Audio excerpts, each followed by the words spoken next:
அரசியல்வாதிகள், இது திமுக, மதிமுக, அதிமுக, பாஜக எல்லா கட்சிக்காரங்க இதுதான். அரசியலுங்க ரொம்ப கஷ்டமான விஷயம். ஆனால் இந்த அரசியலுங்கிறத பொறுத்த வரைக்கும் இதில் நல்லவங்களை நீங்கள் ஆதரிக்கிறத என்னுடைய ஒரு இது கட்சி பார்க்குறாங்க. மதிமுக சரியில்லையா, எங்களையும் இங்கே விரட்டடிங்க, இது பண்ணாதீங்க. நீங்கள் ஜாதி மதம் இதை கடந்து நல்லவர்களை தேர்ந்தெடுங்க நான் சொல்லுவேன். ஐயா நல்லகண்ணு இருந்தார். நல்லகண்ணு தெரியுமா உங்களுக்கு? நல்லகண்ணு மாதிரி ஒரு அற்புதமான ஒரு மனிதர் நம்ம பார்க்க முடியாது.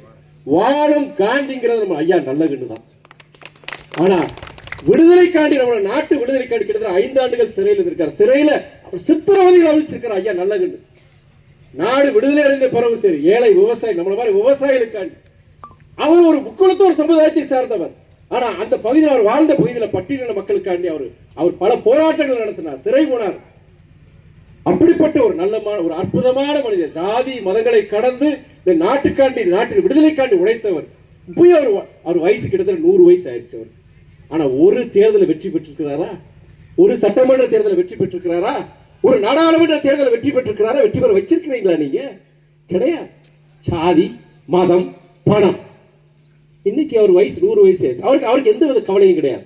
இன்னைக்கு சந்தோஷமா தான் இருக்கிறார். இப்படிப்பட்ட மனிதர்களை நீங்க இனி பார்க்க முடியாது. அவங்க இருக்கும் போதே அவங்களுக்கு நீங்க கௌரவம் செய்யணும். ஐயா நல்லகண்ணு சொல்ற மாதிரி ஐயா வைகோவை நான் சொல்றேன், அண்ணா தலைவர் வைகோவை நான் சொல்றேன். அதனால நான் வருஷப்படி பார்த்தீங்கன்னா என்னுடைய நான் ரொம்ப மதிக்கிறது தலைவர் ஐயா நல்லகண்ணு. அதுக்கு அடுத்தபடியாக வைக்கும் நல்லகண்ணு ஐயா, அதுக்கு மேலதான் வைப்பேன்.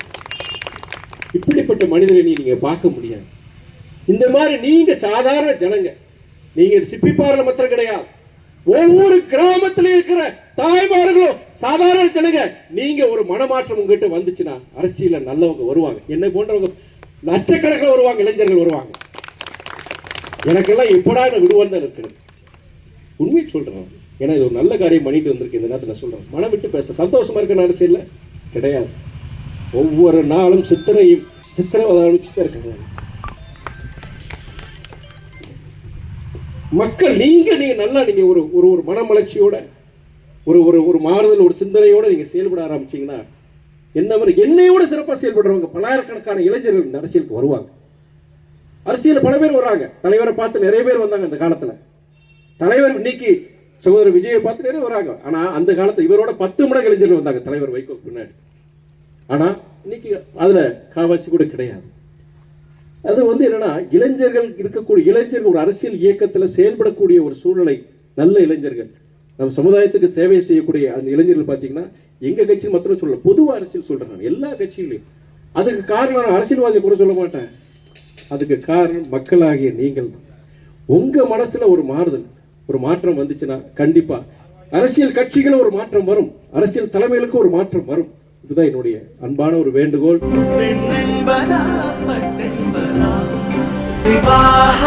மணப்பெண்ணின் பிரத்யேகமான திருமணம் விவாஹா தி சென்னை சில்க்ஸ்.